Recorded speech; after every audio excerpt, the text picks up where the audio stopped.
আসসালামু আলাইকুম। চলে আসলাম আপনাদের সামনে আরেকটা ভিডিওতে। হাঁটতে হাঁটতে ভাবছিলাম কিছু কথা শেয়ার করি।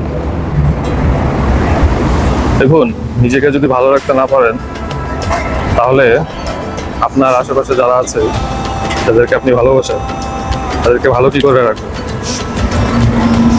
তো আমাদের জীবনে যারা আমাদের জন্য গুরুত্বপূর্ণ তাদেরকে ভালো রাখার জন্য প্রথম শর্ত হচ্ছে নিজেকে ভালো রাখা। আমি যদি ভালো থাকি অবশ্যই আমার প্রিয়জনরা ভালো থাকবে, আমি সবার খবর নিতে পারবো। অথচ আমরা সবসময় উল্টো দিকে চলি, কারণ আমরা ছেলেরা এরকমই হই, সব কিছু ছেড়ে শুধু প্রিয়জনদের কথাই ভাবি।